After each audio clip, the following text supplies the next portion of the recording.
हाँ जी, नमस्कार। स्वागत और अभिनंदन आप सभी का। आशा उम्मीद है आप सब मस्त हैं और अपनी तैयारी में व्यस्त हैं। आज से हम एक विशेष प्रकार से सेशन शुरू कर रहे हैं। राजस्थान में आगामी जो एग्ज़ाम होने वाले हैं, चाहे वो आपके रिट के एग्ज़ाम हो, चाहे आपके वो वीडियो के एग्ज़ाम हो, चाहे वो आपके प्रयोगशाला सहायक के एग्ज़ाम हो या आगामी सीईटी एग्ज़ाम हो, सभी एग्ज़ामों के लिए विशेष तौर पर महत्वपूर्ण रहने वाला है। आज हम जिस बिंदु के बारे में चर्चा करेंगे वो है आपके सामने बहुत ही महत्वपूर्ण और लगभग एग्जामों के अंदर क्वेश्चन आता है। चर्चा है राजस्थान के अंदर प्रमुख रूप से सभ्यता। और आप सब जानते हैं कि आपके एग्जाम के अंदर सभ्यता जो टॉपिक है वो बड़ा ही खास है और इसके अंदर महत्वपूर्ण 4 सभ्यता। कौन कौन सी? जैसे मैं आपके सामने नाम लिखूं तो एक कालीबंगा, एक आपके आहड़, एक आपके बेराट और एक है आपके गणेश्वर। तो इन एक एक के बारे में हम चर्चा करेंगे, लेकिन आज हम जिस सभ्यता के बारे में चर्चा करेंगे वो है आपके गणेश्वर सभ्यता।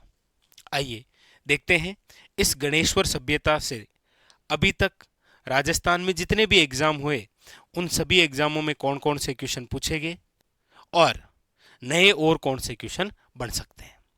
तो आज का हमारा जो बिंदु रहेगा वो है आपके गणेश्वर सभ्यता।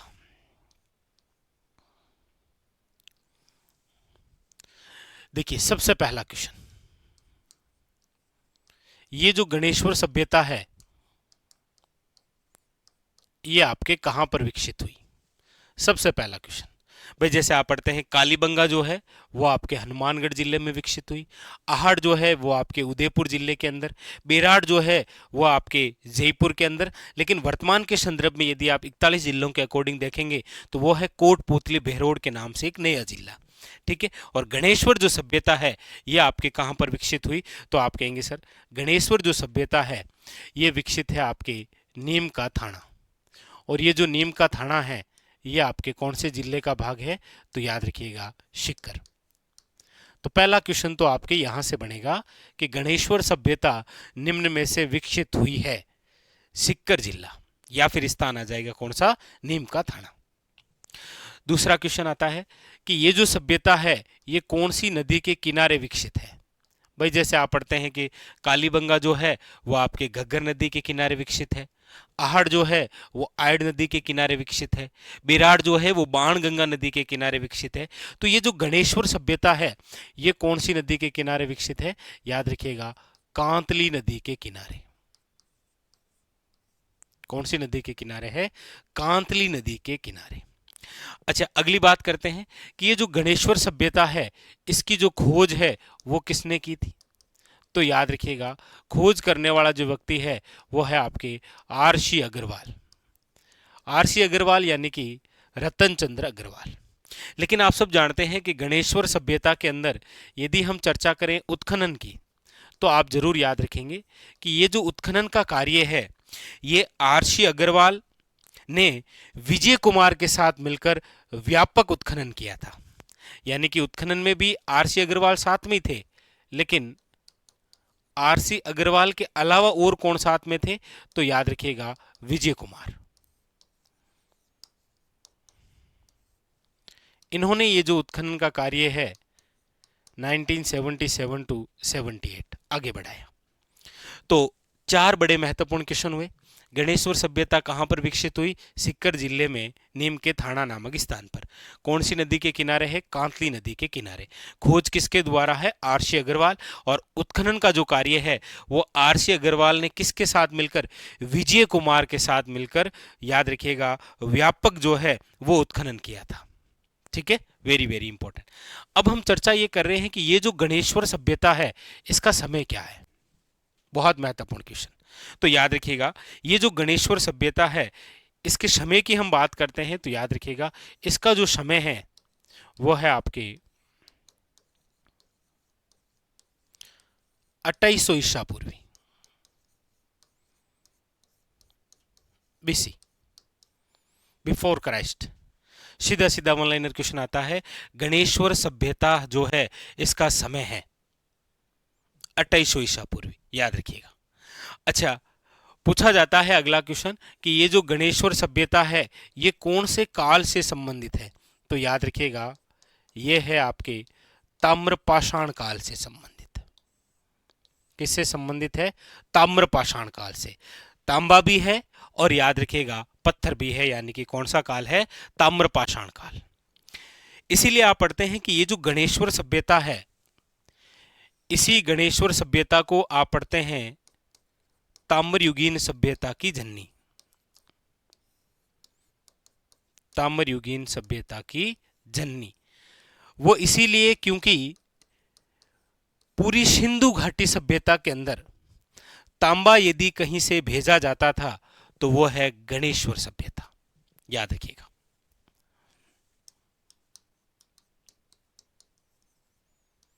आ जाए आपके सामने सिंधु घाटी सभ्यता में तांबा जहां से भेजा जाता था वो स्थान है आपके कौन सा? याद रखिएगा गणेश्वर सभ्यता। इसलिए आप पढ़ते हैं ताम्रयुगीन सभ्यता की क्या बोलते हैं इसे? जननी। या फिर इसे बोलते हैं आप ताम्र संचयी संस्कृति वाली सभ्यता, या फिर इसे आप बोलते हैं पुरातत्व का पुष्कर। और ये तीनों बातें पूछी गई है कि निम्न में से वह स्थल, या फिर ऑप्शन के अंदर आपके यहां से आ जाता है कि निम्न में से वह सभ्यता जिसको ताम्रयुगीन सभ्यता की जननी या फिर ताम्र संचयी संस्कृति वाली सभ्यता के नाम से आप जानते हैं, या फिर पुरातत्व का पुष्कर आप जिसे कहते हैं, वो कौन सा स्थल है? याद रखिएगा गणेश्वर। इसके अलावा आइए चर्चा करते हैं कि ये जो गणेश्वर है यहां से हमें और क्या क्या जानकारी मिलती है। सबसे पहली और विशेष बात याद रखिएगा कि गणेश्वर नामक स्थल जो है यहां से 99% शुद्ध तांबा प्राप्त हुआ है। क्या प्राप्त हुआ है? 99% शुद्ध तांबा। यहां पर हमें तांबे के उपकरण मिले हैं। क्या मिले हैं? तांबे के उपकरण, जैसे जैसे बाणाग्रे, जैसे कुल्हाड़ी। इसके अलावा याद रखेंगे यहां से मछली पकड़ने का कांटा मिला है। क्या मिला है? मछली पकड़ने का कांटा। और यहां से हारपून नामक हथियार भी मिले हैं, बड़े जलीय जीव को मारने में प्रयुक्त जो होता है। तो यहां से भी कई बार वन लाइनर क्वेश्चन आ जाते हैं। और जैसा कि आजकल आपको पता ही है क्वेश्चन पूछने के तरीके इस प्रकार से हो गए हैं कि निम्न में से कौन सा कथन गणेश्वर सभ्यता के संदर्भ में असंगत है? तो गणेश्वर सभ्यता सिंधु घाटी सभ्यता में तांबा यहीं से जाता था। ये कहां पर है? तो नीम का थाना शिक्कर कांतली नदी के किनारे विकसित है। खोज आरसी अग्रवाल द्वारा, उत्खनन का कार्य आरसी अग्रवाल ने विजय कुमार के साथ मिलकर व्यापक उत्खनन किया था। याद रखिएगा समय क्या है इसका, कौन से काल से संबंधित है ये, और इसके अलावा इसके उपनाम क्या है? तो ताम्रयुगीन सभ्यता की जननी, ताम्र संचय संस्कृति वाली सभ्यता, या फिर पुरातत्व का पुष्कर। उसके अलावा 99% शुद्ध तांबा मिला है। आप याद रखेंगे तांबे के बहुत सारे उपकरण मिले हैं, मछली पकड़ने का कांटा मिला है, और हारपून नामक यहाँ से क्या मिला है? हथियार। इसके अलावा जानकारी में और यहाँ पर एक विशेष बात याद रखेंगे कि यहाँ पर जो हमें मकान या भवन जो मिले हैं ना, मकान या जो भवन, वो पत्थरों से निर्मित है। याद रखिएगा किससे निर्मित है? पत्थरों से निर्मित है। इसीलिए एक बार एग्जामिनर ने पूछ लिया था निम्न में से वह स्थल जहां पर ईंटों का प्रयोग नहीं है। याद रखिएगा गणेश्वर, क्योंकि यहां पर जो मकान है वो किससे बने हुए हैं? पत्थरों से बने हुए हैं। तो ये एक मोस्ट इंपॉर्टेंट बात आप जरूर याद रखें कि ईंटों का प्रयोग नहीं है, ईंटों का प्रयोग नहीं। मकान के अलावा एक बात और याद रखिएगा कि यहां के जो लोग थे वो बांध बनाने की कला जानते थे। कौन सी कला जानते थे? याद रखिएगा बांध बनाने की कला। इसके अलावा यहां से हमें मिला है, याद रखिएगा, गेरिक मर्द भांड। पूछा जाता है मर्द भांड का मतलब होता है मिट्टी के बर्तन, और यहां पर विशेष प्रकार मिट्टी के बर्तन, यानी कि OCP। बहुत अच्छा और बेहतरीन सा क्वेश्चन कि निम्न में से राजस्थान का वह स्थल जहां पर सर्वाधिक OCP प्रकार के क्या मिले हैं, मर्द भांड, यानी कि ओकर कलर पोट्री।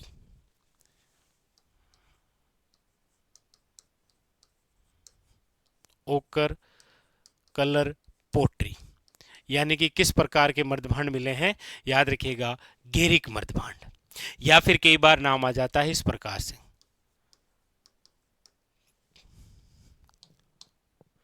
करपीश वर्णी। जो मर्दभांड है वो निम्न में से कहां से मिले हैं, तो याद रखिएगा इसी गणेश्वर नामक स्थान से। तो एक बार देखिए वापस, और भी कोई जानकारी है तो वो भी हम चर्चा करते हैं, लेकिन आप कोई भी पुराना पेपर देखेंगे तो उसमें क्वेश्चन यहाँ से कि सिंधु घाटी सभ्यता में तांबा कहाँ से जाता था, गणेश्वर से। गणेश्वर कहाँ है, नीम का थाना शिक्कर। कौन सी नदी के किनारे, कांतली नदी के किनारे विकसित। खोज किसने की, याद रखिएगा RC अग्रवाल। RC अग्रवाल ने विजय कुमार के साथ मिलकर यहाँ पर व्यापक उत्खनन का कार्य किया था। इसका समय क्या है, तो याद रखिएगा 2800 ईसा पूर्वी। काल कौन सा है, तो ताम्र पाषाण काल है, क्योंकि यहाँ पर हमें तांबा भी मिला है, और यहाँ पर जो मकान और बांध बने हुए हैं वो आपके किससे बने हुए हैं, पत्थरों से। याद रखिएगा ईंटों का प्रयोग बिल्कुल नहीं है। और इसके अलावा ताम्रयुगीन सभ्यता की जननी कहते हैं, ताम्र संचय संस्कृति वाली सभ्यता कहते हैं, पुरातत्व का क्या कहते हैं इसे, पुष्कर भी आप इसे कहते हैं। मछली पकड़ने का कांटा मिला है। तांबे के यहाँ पर उपकरण मिले हैं जिसके अंदर बाणाग्रह हैं, कुलाड़ी है, हारपून नामक हथियार भी मिला है। यहाँ पर ओकर कलर पोट्री के मर्दभांड मिले हैं, गेरिक मर्दभांड, या फिर आप इसे कह सकते हैं करपस वर्णी जो मर्दभांड है वो भी यहाँ से मिले हैं। एक विशेष क्वेश्चन और भी था जो RSSB बोर्ड ने किसी एग्जाम में पूछा था कि गणेश्वर सभ्यता जो है, इस गणेश्वर सभ्यता से सिंधु घाटी सभ्यता में तांबा भेजा जाता था, लेकिन गणेश्वर सभ्यता में, यानी कि जब गणेश्वर में तांबे की कमी हो जाती थी तो गणेश्वर में कौन से स्थान से तांबे की आपूर्ति करते थे, यानी गणेश्वर में तांबा कहां से आता था, तो याद रखिएगा बहुत इंपॉर्टेंट। तो गणेश्वर में तांबे की जो आपूर्ति है वो जिस स्थान से हुआ करती थी वो स्थान है कोलन। कौन से स्थान से होती थी, याद रखिएगा कोलन नामक स्थान से। Very very important. तो राजस्थान की सभ्यता के चैप्टर में आज हमने जिस सभ्यता के बारे में चर्चा की वो है आपके गणेश्वर सभ्यता। आशा उम्मीद है सारी बातें आपके सामने क्लियर हुई। आप कोई भी पुराना पेपर देखेंगे और गणेश्वर सभ्यता से रिलेटेड यदि कोई क्वेश्चन आया है तो आपके सामने संपूर्ण जानकारी बस ये रही। गणेश्वर सभ्यता से ज़्यादातर एग्जाम में यही क्वेश्चन आते हैं, चाहे वो स्थान पूछेगा, नदी के किनारे पूछ लेगा, खोज पूछ लेगा, उत्खनन पूछ लेगा, उसका समय पूछ लेगा, कौन से काल से है, इनका उपनाम पूछ लेगा, और यहाँ पर विशेष प्रकार की जो जानकारियाँ हैं वो कौन कौन सी है उससे रिलेटेड क्वेश्चन पूछ लेगा। चाहे आपके वो 99% सो तांबा हो, तांबे के उपकरण हो, मछली पकड़ने का कांटा हो, या फिर यहाँ पर याद रखेंगे गेरिक मर्दभांड हो, इस प्रकार से विशेष। और एक ये कि गणेश्वर सभ्यता वह है जहाँ पर ईंटों का प्रयोग नहीं है, यह आप थोड़ा सा जरूर ध्यान रखें। ठीक है, तो ये था आज का सभ्यता के बारे में चर्चा करने जा रहे हैं, और आज की जो हमारी सभ्यता है वो है आपके सामने ये रही, और वो है बेराट सभ्यता। कौन सी सभ्यता है, बेराट सभ्यता। ये जो बेराट सभ्यता है, सबसे पहले लोकेशन ये कहां पर है, तो आप कहेंगे सर बेराट सभ्यता जो है वो होती है आपके कोटपुतली। कोटपुतली जो कि पहले आपके जयपुर जिले का ही भाग था, आज वर्तमान के अंदर यदि हम देखें 41 के अकॉर्डिंग तो ये कोटपुतली बहरोड जिले का भाग है। लेकिन आप सभी जानते हैं कि अभी भी एग्जाम के अंदर 33 जिलों से ही रिलेटेड क्वेश्चन आ रहे हैं, तो आप दोनों तरीके से ही याद रखें कि बेराट सभ्यता 33 के अकॉर्डिंग जयपुर में है और 41 के अकॉर्डिंग बात करते हैं तो कोटपुतली बहरोड। ठीक है, पहली बात तो ये हो गई। अच्छा, ये जो बेराट है इसका जो प्राचीन नाम है वो हुआ करता था, याद रखिएगा प्राचीन नाम वो हुआ करता था विराटनगर। इसका जो प्राचीन नाम है वो क्या है? विराटनगर। और ये जो विराटनगर है, याद रखेंगे, मत्स्य जनपद की राजधानी हुआ करता था। ये जो विराटनगर है ये आपके क्या है? याद रखिएगा, मत्स्य जनपद की राजधानी। और आपने यहां पर यह भी पढ़ा है कि ये जो विराटनगर है इसके जो राजा है वो हुआ करते थे राजा विराट। और राजा विराट के पास में ही आपको पता हो तो पांडवों ने अपना अज्ञातवास व्यतीत किया था। पांडवों ने अपना अज्ञातवास व्यतीत किया, याद रखिएगा। क्वेश्चन आता है अक्सर कि महाभारत में पांडवों ने अपना अज्ञातवास कहाँ व्यतीत किया था? विराटनगर में राजा विराट के पास। याद रखिएगा, राजा विराट द्वारा यहीं विराट के अंदर ही एक महल बनाया गया है। उस महल का नाम है कीचक महल। किसी एग्जाम में आया था, कीचक का महल निम्न में से कहां पर है? याद रखिएगा, विराट, जिसका प्राचीन नाम हुआ करता था विराटनगर। ठीक है, अब हम बात ये करते हैं कि हम ये जो सभ्यता पढ़ रहे हैं विराट, ये वर्तमान के अंदर कौन सी नदी के किनारे विकसित है? तो आप कहेंगे सर ये जिस नदी के किनारे विकसित है वो नदी है, याद रखिएगा, बाणगंगा नदी।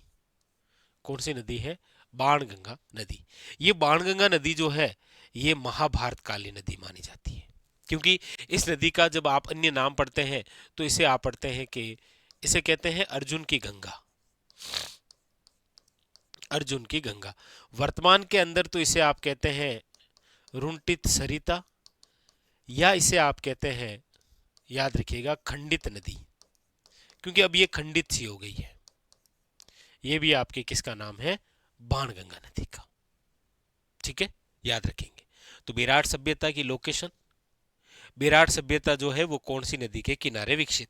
आप कहेंगे सर ये जो विराट सभ्यता है इसके बारे में दो बड़े महत्वपूर्ण बिंदु, एक तो खोज किसके द्वारा है और एक उत्खनन का कार्य।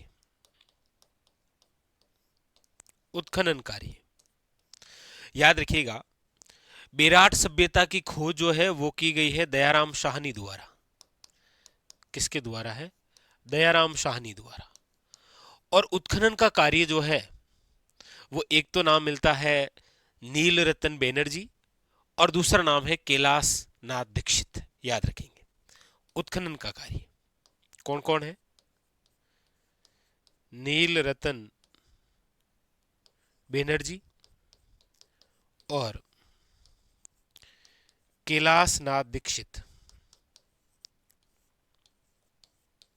ये आप थोड़ा सा जरूर ध्यान रखें। ठीक है, तो विराट सभ्यता की लोकेशन हो गई, कौन सी नदी के किनारे है ये हो गई, ये और विशेष बातें हो गई, और उसके अलावा खोज किसने की और उत्खनन का कार्य किसने किया। चाहे हमने इससे पहले गणेश्वर सभ्यता के बारे में पढ़ा तो उसकी लोकेशन, कौन सी नदी, खोज, उत्खनन का कार्य और कुछ अन्य विशेष बातें भी हमने पढ़ी। उसी प्रकार कई बार क्या होता है, एग्जामिनर केवल यहीं से क्वेश्चन पूछ लेता है नील रतन बनर्जी कैलाशनाथ दीक्षित का संबंध निम्न में से कौन सी सभ्यता से रहा है, या फिर निम्न में से वह व्यक्ति जिनका संबंध विराट स्थल से नहीं रहा है। ऑप्शन नंबर 1 दयाराम शाहनी, नील रतन बनर्जी, कैलाशनाथ दीक्षित। इस प्रकार से भी क्वेश्चन आपके सामने आ जाते हैं वो। ठीक है, तो लोकेशन हो गई, नदी हो गई, खोज हो गई और उत्खनन का कार्य हो गया। यानी चार जो बड़ी महत्वपूर्ण बातें होती है वो आपके क्या हो चुकी है, याद रखिएगा, क्लियर। अब आप कह लेते हैं कि सर इसका समय क्या है, वो भी देख लेते हैं। समय है आपके 600 बीसी से लेकर 322 बीसी तक। बीसी का मतलब हो गया बिफोर क्राइस्ट, ईसा पूर्वी। 600 बीसी से लेकर, याद रखिएगा, कितना, 322 जो बीसी है, ये समय जो रहा है ये विराट सभ्यता का। और आप सब जानते हैं कि विराट सभ्यता जो है ये किस धातु से संबंधित है, तो याद रखिएगा ये लोहे युगीन सभ्यता है। किस प्रकार की सभ्यता है? लोहे युगीन सभ्यता, याद रखिएगा। ठीक है। आइए अब चर्चा हम करते हैं कि ये जो बेराट सभ्यता है, यहाँ बेराट सभ्यता से क्या क्या मिला है और क्या क्या उल्लेख है इसके बारे में और क्या क्या अन्य जानकारी है। देखिए, सबसे पहले तो मैं बात कर देता हूं, जहां से क्वेश्चन आता है वो एक तो याद रखिएगा आपके भाब्रू शिलालेख। कौन सा शिलालेख मिला है? याद रखिएगा, भाब्रू शिलालेख। ये जो भाब्रू शिलालेख है, इसकी जो खोज है वो कहाँ से हुई? तो बेराट से। अच्छा, कब हुई थी? तो 1837 के अंदर। और किसने की थी? तो याद रखिएगा, नाम है कैप्टन बर्ट। कैप्टन बर्ट द्वारा 1837 के अंदर एक शिलालेख खोजा गया था जिसका नाम है भाब्रू शिलालेख। क्या नाम है? याद रखिएगा, भाब्रू शिलालेख।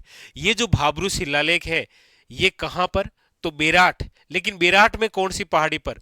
याद रखिएगा, बिज्जक की पहाड़ी से। और बिज्जक की पहाड़ी जो है इसकी खोज किसने की थी? तो याद रखिएगा, दयाराम साहनी ने। ध्यान रखिएगा, कोई कंफ्यूजन नहीं है। बेराट से 1837 के अंदर एक शिलालेख खोजा गया था, भाब्रू शिलालेख। भाब्रू शिलालेख कहां से? तो बिज्जक की पहाड़ी से। बिज्जक की पहाड़ी की खोज किसने की थी? दयाराम साहनी ने। तभी तो दयाराम साहनी ने ये खोज करके बताया कि एक पहाड़ी है और इसी पहाड़ी से एक शिलालेख खोजा गया था। कब? 1837 में। और किसने खोजा था? Captain Burt. याद रखिएगा। और ये जो भाब्रू शिलालेख है, याद रखिएगा, ये किससे संबंधित है? तो यह है सम्राट अशोक से संबंधित। सम्राट अशोक से संबंधित है। याद रखिएगा, अशोक के बौद्ध धर्म की जो जानकारी है वो यहीं से मिलती है। महाभारत की जानकारी भी मिली बेराट से। और बेराट से आपको किसकी जानकारी मिल रही है? सम्राट अशोक यानी कि मौर्यकालीन। और किसकी जानकारी मिल रही है? तो आप कहेंगे सर बौद्ध धर्म की जानकारी भी आपको यहीं से मिल रही है। याद रखें, ठीक है। इसके अलावा आप यहां पर यह भी पढ़ते हैं कि ये जो बेराट है, इस बेराट से याद रखिएगा, देखिए क्या क्या। एक तो आपने अभी लिखा ही था, पढ़ा ही था कि बिज्जक की पहाड़ी खोजी गई। इसके अलावा याद रखिएगा, यहां पर हमें महादेव डूंगरी, यहां पर आपके सामने गणेश डूंगरी, और यहीं पर आपके याद रखिएगा भीम डूंगरी। तो कई बार क्या होता है कि ये दो तीन डूंगरी के नाम देकर पूछ लेता है कि निम्न में से भीम डूंगरी, गणेश डूंगरी और बिज्जक की पहाड़ी कहां से संबंधित है? तो याद रखेंगे आप, बेराट से संबंधित है। तीसरी महत्वपूर्ण बात याद रखिएगा, यहां से घोल चैत्य मंदिर की जानकारी मिली है। जितनी भी आप सभ्यता पढ़ते हैं, कालीबंगा है, आहड़ है, गणेश्वर है, बेराट, इनमें मंदिर की जानकारी या मंदिर के अवशेष, और वो भी गोल चैत्य मंदिर के अवशेष कहाँ से मिलते हैं? याद रखेंगे आप, बेराट स्थल से। कहाँ से मिलते हैं? बेराट स्थल से। Very very important. अच्छा, इसके अलावा यहीं पर आप याद रखें सूती वस्त्र, खास क्वेश्चन है, याद रखिएगा कि यहीं से आपको किसके? सूती वस्त्र के भी अवशेष। यहां से हमें टकसाल की जानकारी मिलती है। टकसाल का मतलब है जहां पर सिक्के ढाले जाते हैं।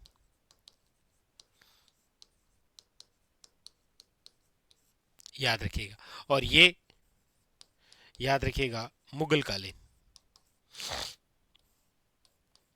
याद रखिएगा, वेरी वेरी इंपॉर्टेंट। यहां पर क्या मिली है? एक टकसाल भी मिली है एग्जाम के अंदर। टकसाल, सूती वस्त्र, गोल चैत्य मंदिर। और इसके अलावा यदि हम यहाँ पर देखें तो हमें यहाँ पर बौद्ध मठों के बारे में भी जानकारी मिली है। बौद्ध मठों के बारे में है, या फिर बौद्ध स्तूप के बारे में है, बौद्ध विहार के बारे में है। ये जो सारी जानकारी है ये यहीं पर है। लेकिन आप याद रखें कि यहाँ से हमें बौद्ध मठ भी मिले हैं, लेकिन इन बौद्ध मठों को नष्ट करवा दिया था किसने? याद रखिएगा, हुण के एक शासक जिसका नाम है मिहर कुल। मिहर कुल ने इन बौद्ध मठों को क्या कर दिया था? नष्ट कर दिया था। ये भी जानकारी हमें डॉक्टर दशरथ शर्मा देते हैं। याद रखिएगा कि बौद्ध मठों के भी साक्ष्य मिले हैं, लेकिन इनको नष्ट करवा दिया था किसने? याद रखिएगा, मिहर कुल ने। वेरी वेरी इंपॉर्टेंट, ठीक है। इसके अलावा यहाँ पर हम अब एक विशेष बिंदु के बारे में चर्चा करने वाले हैं, क्योंकि ये जो बेराट है, इस बेराट से याद रखिएगा टोटल जो है वो 36 मुद्राएं मिली है।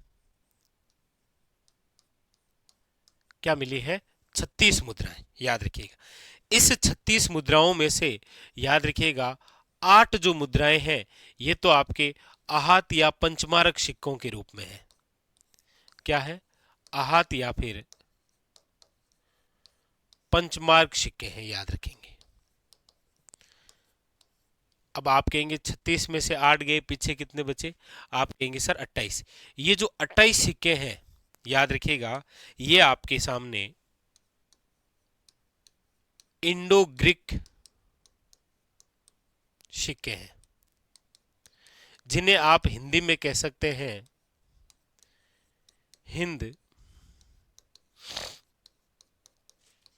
यूनानी सिक्के। तो एग्जामिनर द्वारा पूछा गया है कि बेराट से कुल कितनी मुद्राएं मिली है? याद रखिएगा 36। 36 में से कितनी आहत या पंचमार्क सिक्के हैं? तो याद रखिएगा 8। ठीक है। और उसमें अलावा 28 जो है वो क्या है? इंडो ग्रीक सिक्के। और याद रखिएगा ये जो 28 है, इनमें से याद रखिएगा कि 16 सिक्के जो हैं, 16 मुद्राएं जो है ये आपके यूनानी राजा मिनांडर की है। यूनानी राजा मिनांडर की। तो मुद्राओं से संबंधित, सिक्कों से संबंधित यदि बेराट से कोई क्वेश्चन बनेगा तो आपके सामने ये 3-4 आंकड़े हैं कि कुल 36 मुद्राएं मिली, जिनमें से 8 जो है वो आहत या पंचमारक सिक्के हैं, 28 जो है वो इंडो ग्रीक यानी कि हिंद यूनानी सिक्के हैं, 16 मुद्राएं जो है ये यूनानी राजा मिनेंडर की मुद्राएं हैं। और यहां पर यदि हम लिपि की भी बात करें तो याद रखिएगा यहां पर जो है वो संक लिपि मिली है। किस प्रकार की लिपि है? तो याद रखिएगा संक लिपि है। ठीक है। हाँ, वेरी वेरी इंपॉर्टेंट, क्योंकि ये चित्रित जो है, चित्रित शैलाश्रय है। वेरी वेरी इंपॉर्टेंट, ये भी आप थोड़ा सा ध्यान रखें। ठीक है। तो यहां पर हमारी जो चर्चा है वो चल रही है किसको लेकर? बेराट सभ्यता को लेकर। बेराट कहां पर है? तो कोटपूतली में। कोटपूतली पहले जयपुर जिले का ही भाग था, वर्तमान के अंदर ये कोटपूतली बहरोड के नाम से एक नया जिला बन गया है। बेराट का प्राचीन नाम क्या था? विराटनगर। विराटनगर मत्स्य जनपद की राजधानी। यहाँ विराटनगर राजा विराट के पास में ही, याद रखिएगा, पांडवों ने अज्ञातवास व्यतीत किया था। यहाँ पर किच्चक का महल भी बनाया था इन्होंने।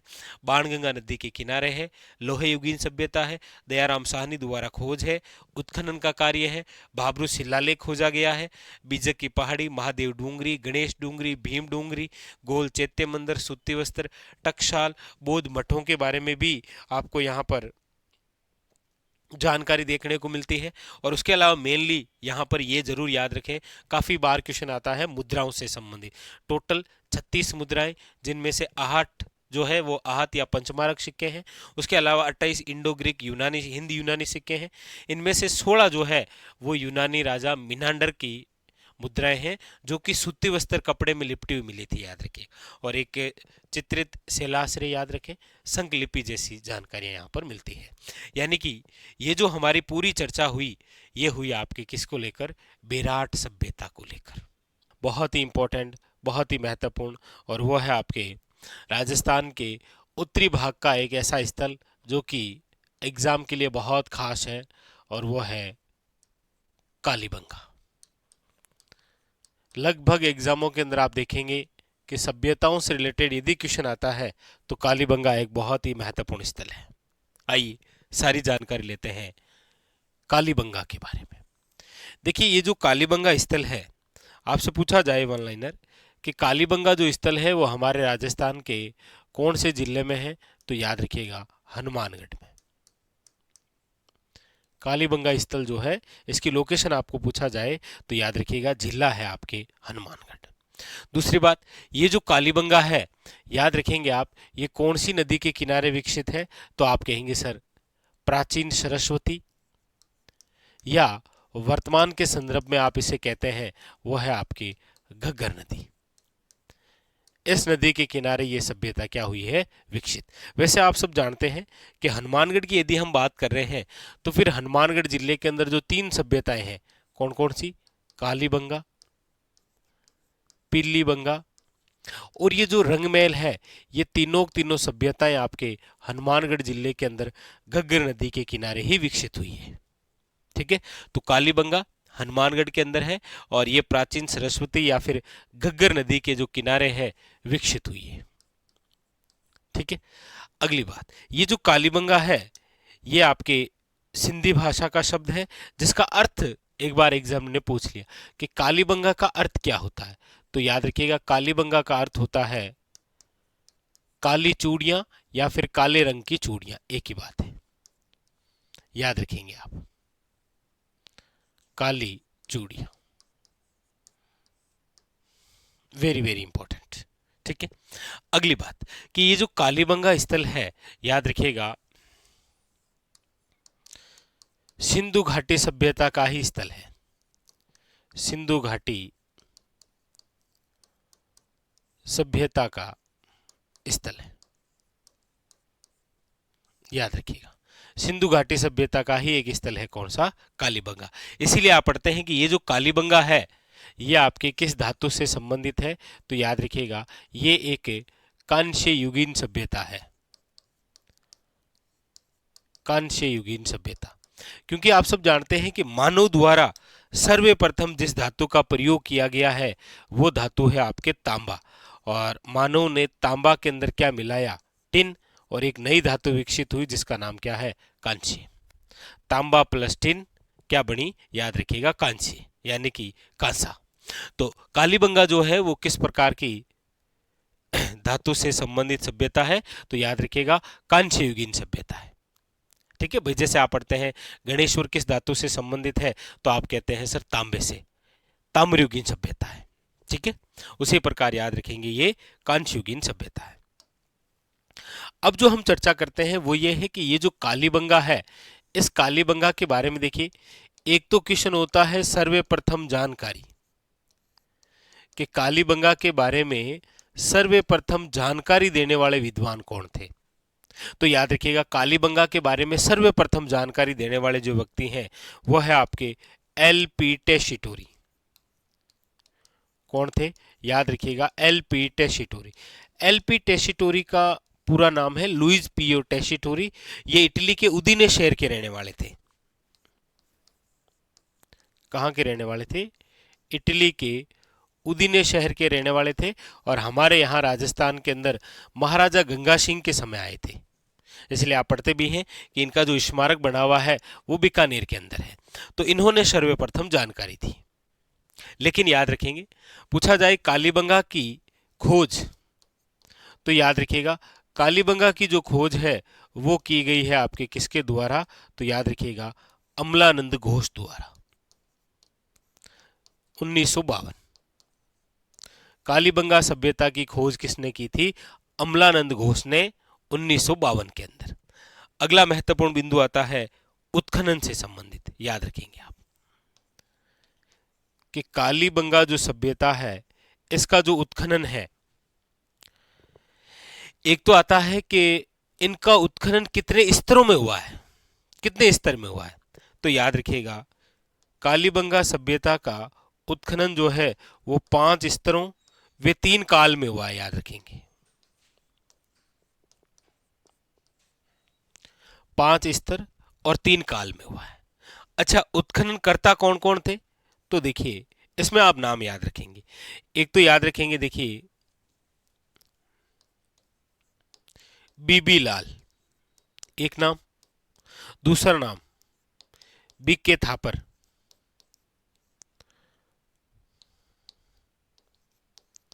क्या क्या नाम हुए, बीबी लाल, बीके थापर। एक नाम याद रखेंगे एमडी खर्रे,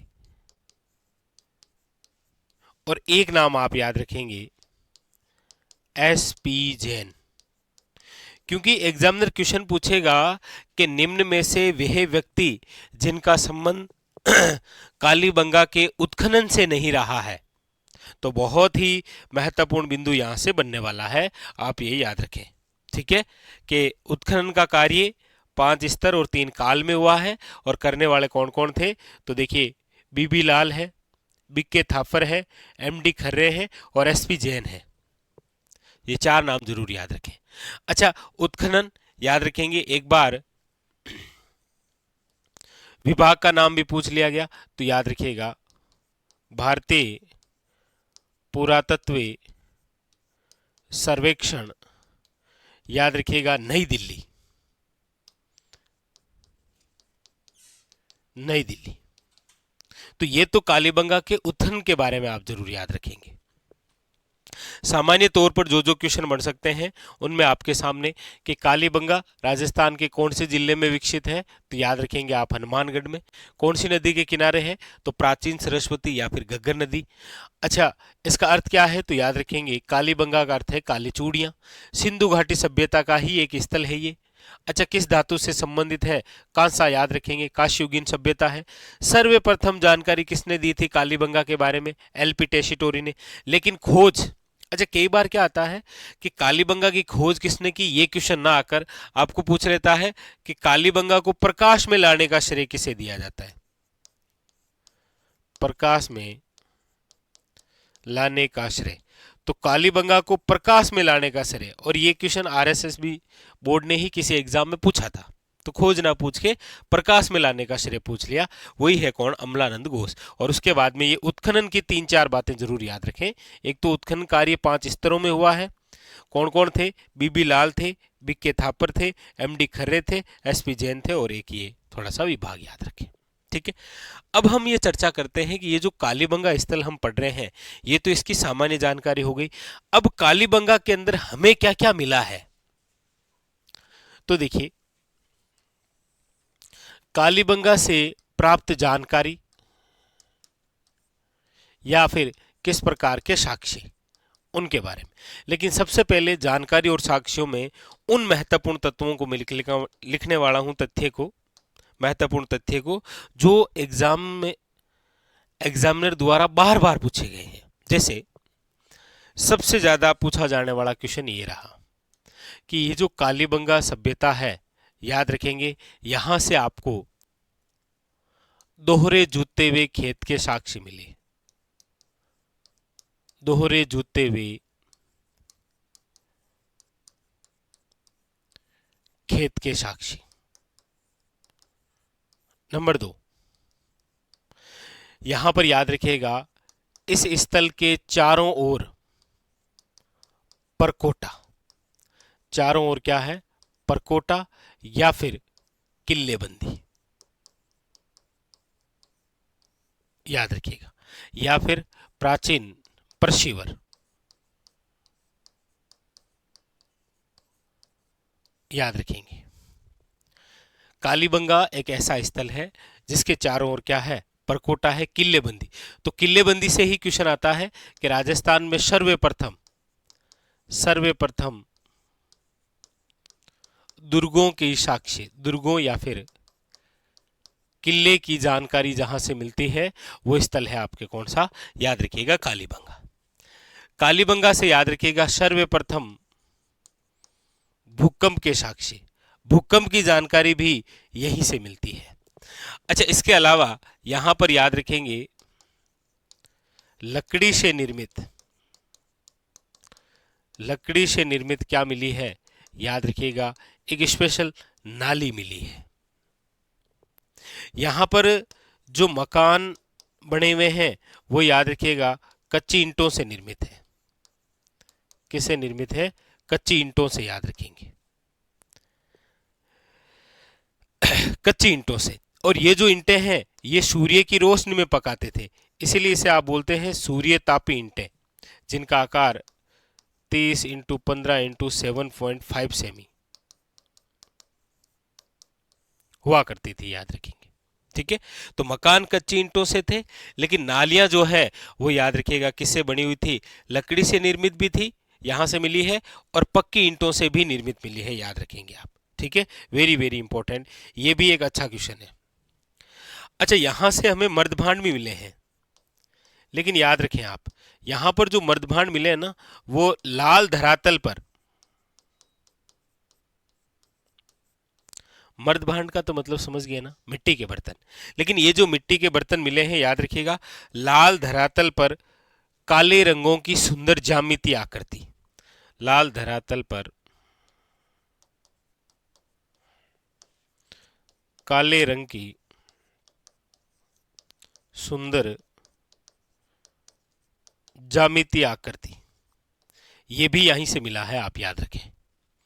इसके अलावा यदि हम देखें तो आपके सामने अगला जो बिंदु आ जाता है वो है, यहां से हमें 7 अग्निकुंड या फिर अग्निवेदिकाओं की जानकारी मिली। अग्निवेदिकाएं, ये भी क्वेश्चन आया है कि निम्न में से हवन कुंड, या फिर एक नाम और लिख लेता हूं, निम्न में से 7 हवन कुंड या अग्निवेदिका या अग्निकुंड के साक्ष्य कहां से मिले हैं, याद रखेंगे कालीबंगा से। अच्छा, यहां से हमें एक बालक का कपाल खंड मिला है। कपाल खंड का मतलब समझ गए, खोपड़ी जिसके अंदर 6 छिद्र किए हुए हैं। ये संदेश ये देता है कि कालीबंगा से हमें चिकित्सा की जानकारी मिलती है, जिसे एक पद्धति नाम दिया गया है ट्रेफिनेशन। यहां से वो भी हमें जानकारी मिलती है, याद रखेंगे। यहां से आपको एक स्वास्तिक चिन्ह भी मिला है, स्वास्तिक चिन्ह, समझ गए थे, हाँ क्यों, इस प्रकार से याद रखेंगे आप, ठीक है। तो ये भी हमें यहां से मिला है। इसके अलावा आप देखेंगे कि ये जो कालीबंगा सभ्यता है, इस कालीबंगा सभ्यता के अंदर आपको चिरायु कब्र की जानकारी मिलती है।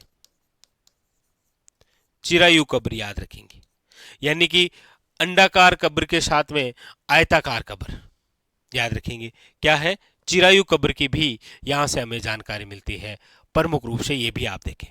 और एक बार आरएसएस बोर्ड ने ये क्वेश्चन पूछा था कि पाकिस्तान का ऐसा कौन सा स्थल है जहां से कालीबंगा के समान जो है वो आपके सारी जानकारियां मिलती है।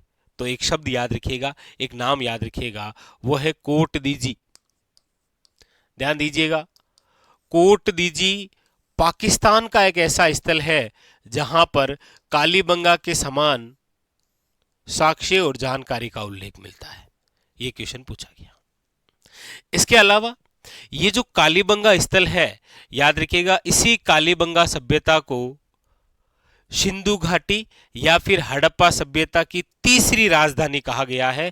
और किसने कहा था, तो याद रखिएगा डॉक्टर दशरथ शर्मा ने। ये जो कालीबंगा है, इस कालीबंगा को सिंधु घाटी सभ्यता की तीसरी राजधानी, और ये तीसरी राजधानी किसने बताई, तो याद रखिएगा डॉक्टर दशरथ शर्मा। और डॉक्टर दशरथ शर्मा की एक पुस्तक भी बहुत इंपॉर्टेंट है, द अर्ली चौहान डायनेस्टीज, याद रखेंगे आप, ठीक है। इसके अलावा ये जो कालीबंगा सभ्यता है, इसे सिंधु घाटी सभ्यता का दीनहीन या फिर दीनहीन बस्ती कहा गया है, याद रखेंगे। क्या कहा गया है, दीनहीन बस्ती कहा गया है, याद रखेंगे। कालीबंगा से याद रखेंगे क्योंकि हमें यहाँ पर जो मकान बने हुए हैं वो कच्ची ईंटों से मिले हैं, याद रखेंगे। इसीलिए यहाँ पर यह कहा गया है कि यह हड़प्पा सभ्यता की क्या है, दीनहीन, या फिर इसे आप एक शब्द में कह सकते हैं निर्धन बस्ती कहा गया है। लेकिन आप ये जरूर याद रखें कि डॉक्टर दशरथ शर्मा ने कालीबंगा को हड़प्पा सभ्यता की तीसरी राजधानी बताया है।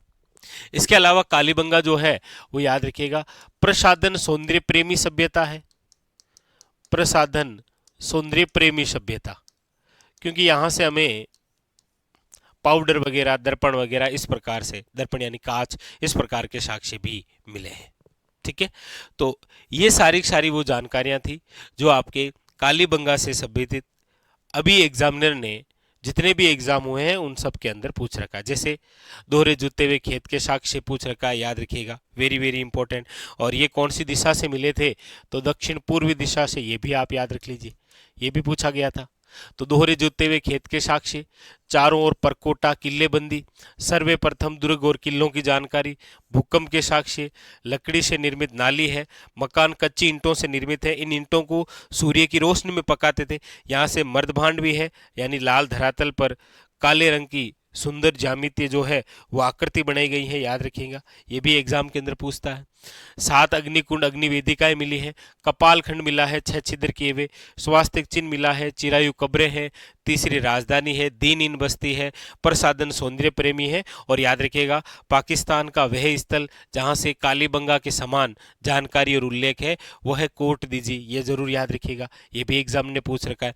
इधर उत्खनन में याद रखिएगा कौन से विभाग का सहयोग, कौन से व्यक्ति, कितने स्तर, खोज, प्रकाश में लाने का सरिये, सर्वप्रथम जानकारी, कौन सी धातु, किस प्रकार की सभ्यता का स्थल।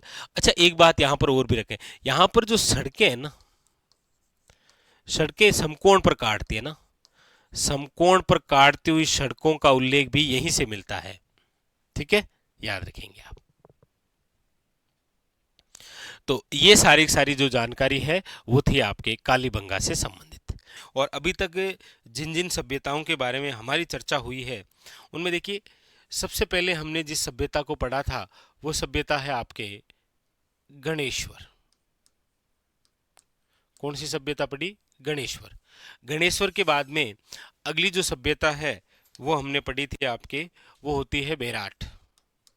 अगली सभ्यता कौन सी है? बेराट। बेराट के बाद में फिर अगली जो सभ्यता हमने पढ़ी वो थी आपके यहां पर कालीबंगा। कौन सी थी? कालीबंगा। आज हम जिस सभ्यता के बारे में चर्चा करने वाले हैं वो सभ्यता रहेगी आपके ये, यानी कि कौन सी सभ्यता? तो हम कहेंगे सर आज हम जिस सभ्यता के बारे में पढ़ेंगे वो है आपके आहाड़। कौन सी सभ्यता है? आज जिस सभ्यता के बारे में चर्चा करने वाले हैं वो सभ्यता है आपके, याद रखिएगा, आहाड़ सभ्यता। पहला ही क्वेश्चन, राजस्थान के दक्षिण पश्चिमी दिशा में प्रमुख सभ्यता केंद्र है, ये दक्षिण और ये आपके पश्चिम, तो याद रखिएगा उसका राइट आंसर होता है आहाड़, और ऐसा क्वेश्चन पूछा गया है। आइए शुरू करते हैं। सबसे पहले ये जो आहाड़ स्थल है, इस आहाड़ स्थल को आप और कौन कौन से अन्य नाम से जानते हैं? सबसे पहले तो आप कहेंगे सर इसका जो प्राचीन नाम है वो हुआ करता था आपके, याद रखिएगा, आघाटपुर। इसका जो प्राचीन नाम है वो क्या हुआ करता था? आघाटपुर, या आघाटपुर दुर्ग कहते हैं इसे। इसके अलावा इसे कहा गया है धुलकोट। धुलकोट यानी कि मिट्टी का टीला, याद रखेंगे। इसके अलावा इसे आप कहते हैं ताम्रवती नगरी, याद रखेंगे, क्योंकि यहां पर जो मुख्य रूप से जो व्यवसाय हुआ करता था वो था तांबा गलाने का कार्य, इसीलिए ये तो क्या है? ताम्रवती नगरी। जबकि हमने जो गणेश्वर सभ्यता पढ़ी है वहां से पूरी सिंधु घाटी सभ्यता के अंदर तांबा भेजा जाता था, ताम्र युगीन सभ्यता की जननी, ठीक है, याद रखेंगे। तो आगाटपुर इसे कहते हैं, धुलकोट के नाम से इसे जानते हैं, ताम्रवती नगरी भी इसे ही कहते हैं। अच्छा, इसी आहाड़ को याद रखिएगा कहा जाता है आपके बनास संस्कृति वाली सभ्यता। बनास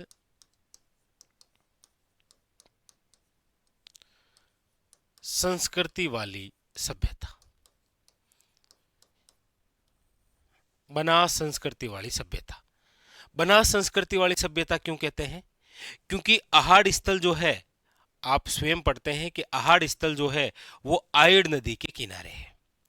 आयड़ नदी जो है वो बनास नदी की सहायक नदी है, और इसके अलावा जो आहाड़ सभ्यता के अन्य केंद्र हैं वो या तो बनास नदी के या फिर बनास की सहायक नदियों के किनारे है। इसीलिए इस आहाड़ को क्या कहा गया है?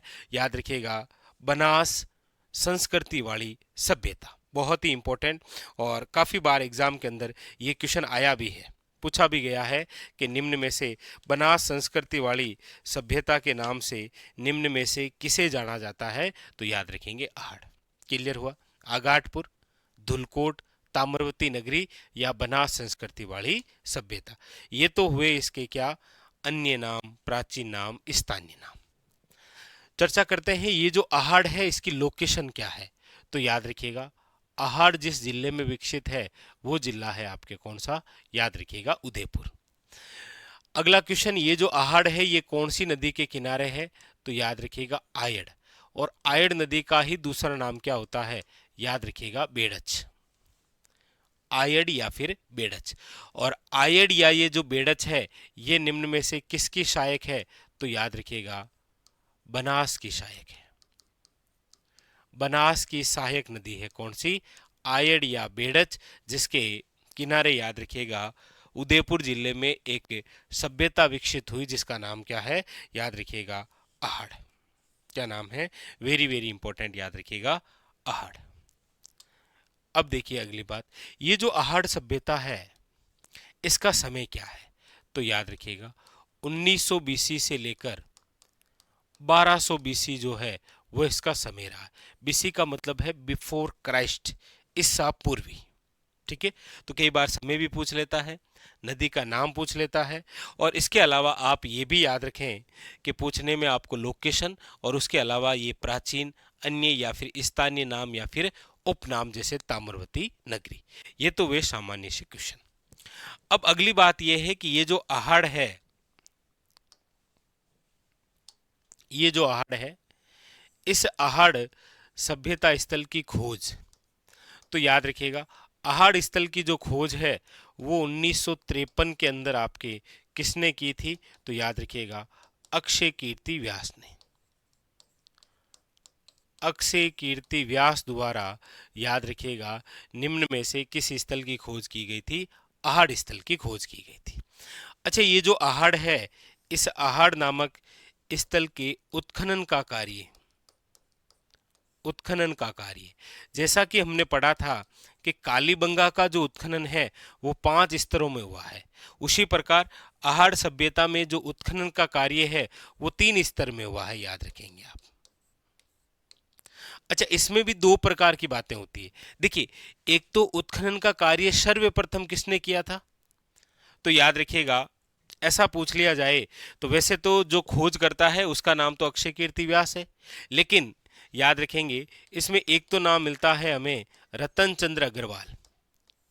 उत्खनन में एक तो नाम आ जाता है रतन चंद्र अग्रवाल, लेकिन याद रखिएगा सर्वाधिक सर्वाधिक उत्खनन का कार्य जिस व्यक्ति द्वारा किया गया है वो है आपके HD सांखलिया। याद रखेंगे HD सांखलिया, जिनका नाम होता है हसमुख धीरजलाल सांखलिया। याद रखिएगा, बहुत खास, बहुत इंपॉर्टेंट, ये भी पूछा जाता है। तो खोज किसने की, उत्खनन का कार्य कितने स्तर में हुआ और क्या क्या नाम है, तो ये तो हो गया है बिल्कुल एक सामान्य सा परिचय कि हम जिस स्थल को पढ़ रहे हैं उसके अन्य उपनाम स्थानीय नाम क्या क्या होते हैं, लोकेशन क्या है, कौन सी नदी के किनारे है, समय क्या है, खोज किसके द्वारा की गई, और इसके अलावा आप ये जरूर याद रखें कि उत्खननकर्ता कौन कौन थे, रतन चंद्र अग्रवाल, और याद रखेंगे HD, very very important, Sankhalia. ठीक है, क्योंकि यहाँ से रिलेटेड भी क्वेश्चन एग्जामिनर जो है वो पूछता है आपके। ठीक है, आइए आगे। ये जो आहड़ है इस आहड़ स्थल से हमें क्या क्या मिला है, देखिए यदि हम आहड़ स्थल की बात करते हैं तो प्राप्त साक्ष्य या फिर जानकारी कौन कौन सी है जहां से प्रमुख रूप से क्वेश्चन बनते हैं, आइए उन सब के बारे में चर्चा करते हैं।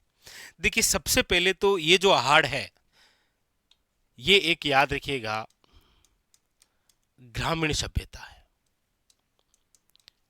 देखिए, पहले 3 बातें बता देता हूं आपको। सबसे पहले तो ये ग्रामीण सभ्यता है, ग्रामीण सभ्यता है इसीलिए याद रखिएगा संयुक्त परिवार वाली सभ्यता है। ये कौन सी है, संयुक्त परिवार वाली सभ्यता है, और याद रखिएगा पितृसत्तात्मक पुरुष प्रधान समाज रहा है ये। और इसके जस्ट विपरीत है कौन सी, कालीबंगा। कालीबंगा के बारे में चर्चा करते हैं तो याद रखिएगा कालीबंगा एक नगरीय सभ्यता है, एकल परिवार की सभ्यता है, और याद रखिएगा मात्र सतात्मक है। ये और थोड़ा सा आप ध्यान रखिएगा, ठीक है, तुलना कर देते हैं। तो आहड़ जो है वो एक ग्रामीण है, जबकि कालीबंगा नगरीय सभ्यता है। आहड़ संयुक्त परिवार की है, ये एकल परिवार की है। ये आपके पितृ सत्तात्मक है और ये आपके मातृ सत्तात्मक है। कौन सी? कालीबंगा। ये अच्छा, आप कहेंगे सर कैसे पता चला ये ग्रामीण सभ्यता है आहड़? तो देखिए, आहड़ से हमें बहुत सारी जानकारियां मिलती है, जिसमें प्रमुख प्रमुख जानकारियां जहां से एग्जामिनर द्वारा क्वेश्चन पूछा गया है उन सब के बारे में चर्चा कर देता हूं। देखिए, सबसे पहले तो आहड़ से आप याद रखेंगे कि बेल की आकृति, यानी कि इसीलिए आपसे पूछा गया था एक कि निम्न में से वह स्थल जिसे बनासियन बुल की संज्ञा दी गई है। बनासियन बुल निम्न में से किसे कहा गया है? तो याद रखिएगा, आहड़ को कहा गया है, बेल की आकृति, ठीक है। इसके अलावा याद रखिएगा, यहां पर 6 यूनानी मुद्राएं मिली है, याद रखिएगा। और ये जो यूनानी मुद्राएं मिली है, इन पर याद रखिएगा यूनानी देवता अपोलो का चित्रण है। एक तरफ अपोलो का चित्रण है और एक तरफ त्रिशूल है, याद रखेंगे, ठीक है, वेरी वेरी इंपॉर्टेंट।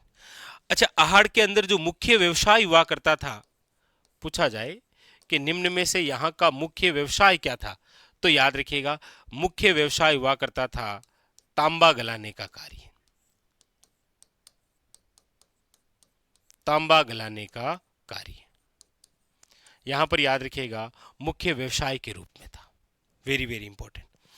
अच्छा, ये जो आहड़ है, यहां से याद रखिएगा हमें सावा मिला है।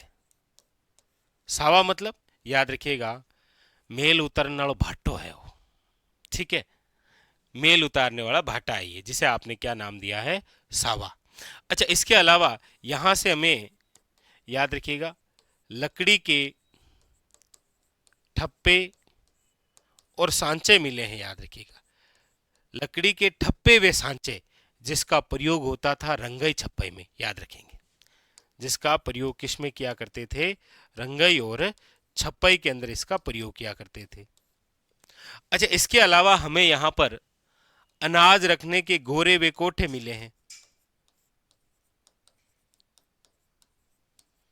गोरे वे कोठे, अनाज संग्रहण हेतु। हमें यहां से धूपदानी मिली है, याद रखेंगे, धूपदानी मिली है। हमें यहां पर बिना हत्ते के जल पात्र मिले हैं,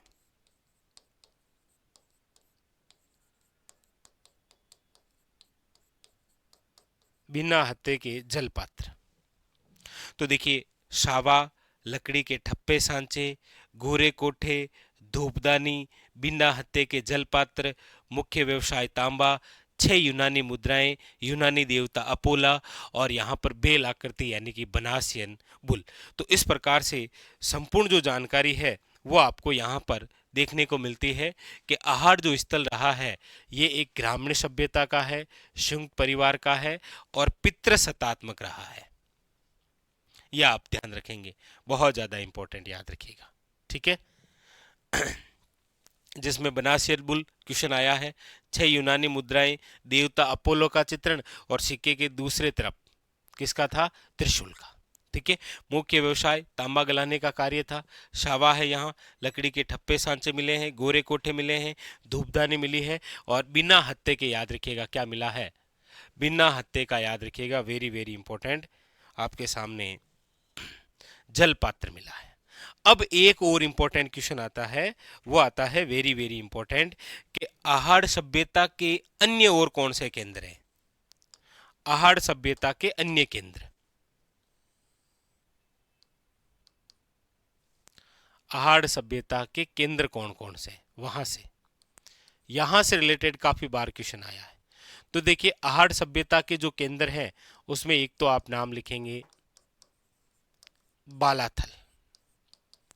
कौन सा स्थल है? बालाथल। बालाथल आप सब जानते हैं उदयपुर जिले के अंदर वल्लभनगर तहसील में आता है। कौन सा? याद रखिएगा, बालाथल, ठीक है।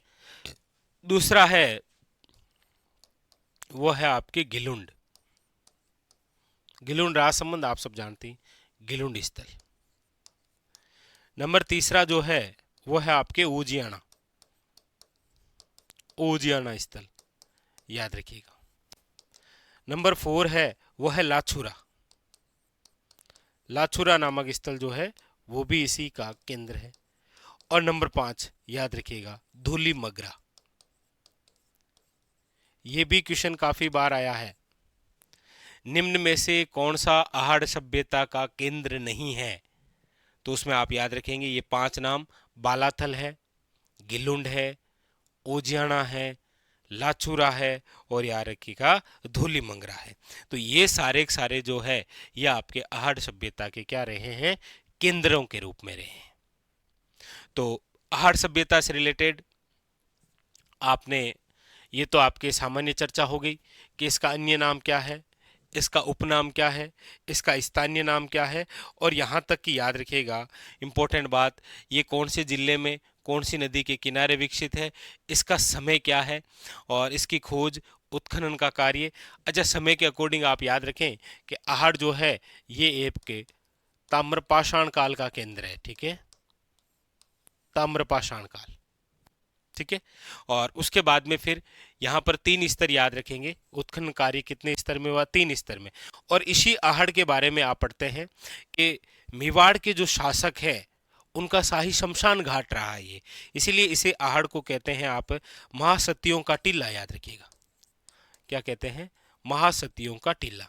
और इसे ही आप कहते हैं 8 बार बसना, 8 बार बसने वाली और 8 बार उजड़ने वाली सभ्यता।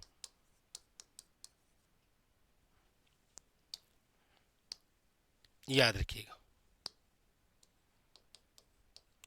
8 बार बसने और 8 बार उजड़ने वाली सभ्यता भी किसे कहते हैं?